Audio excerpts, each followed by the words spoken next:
Now, electronics are only aids to navigation. They don't replace the charts that you need. Use them only as an aid. And it'd be really nice if you could take a Coast Guard course. They're mostly offered in the fall and in the springtime. It'll really help you, and the Coast Guard certification generally saves you money on your insurance.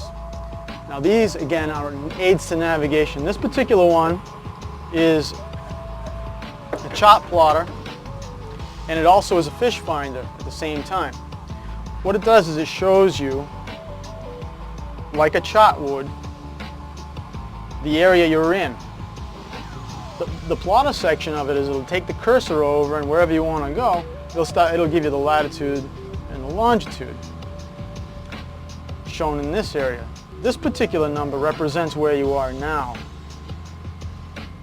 And the flashing blue in there, which is a little hard to see, is you. So like a video game, you move through the chart to your destination. This particular one saves space. So it has the fish finder inside too. So you can swap on over to fish finder, depth finder. And you can read the chart and the fish finder at the same time. The chart will be at the bottom, the depth finder, fish finder on top, and of course your coordinates over here. And with those coordinates, it'll give you your course over ground, your speed over ground. Since we're stationary right now, we're going 0 knots. Most of the good GPSs will take a chip. The chip is inserted in here. This is the sea map on this particular one, and it's Cape Cod to Block Island. Without that, you would just get a general area of where you're in, and you would not be able to zoom down. So I'm going to go back over to my plot section. I'm going to go to full chart, and I will show you the range. I will zoom out and give us a better idea where on the Earth's surface we are. Keep on zooming, and there'll be a particular point where it's going to be a little hard to read the chart because there'll be a lot of information, but you can keep on going. This gives us a good idea here. We see some towns with Marion, Mattapoisett. We're in New Bedford right now.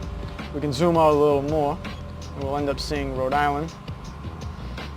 We see all the islands, the Elizabethan Islands. Of course, we're in Buzzards Bay. Zoom out one more time. And there we go. Point Judith. You can come up in this Saconnet area, or Newport. It gives us an idea. So if we wanted to get on over from New Bedford over to this area in here, we bring the cursor over to it, and it'll tell us the coordinates in which to get there. But the problem is it's going to take us in a straight line distance. You need to be smarter than this piece of equipment. It's going to take you over land if you let it. So you need to give yourself some waypoints along the way to create a route. So you'll probably want to hit something out here, then from there you go to there, and then over to Point Judith. You definitely don't want to go over land. The boat doesn't have wheels. So you cannot substitute these pieces of electronics for your ability to navigate.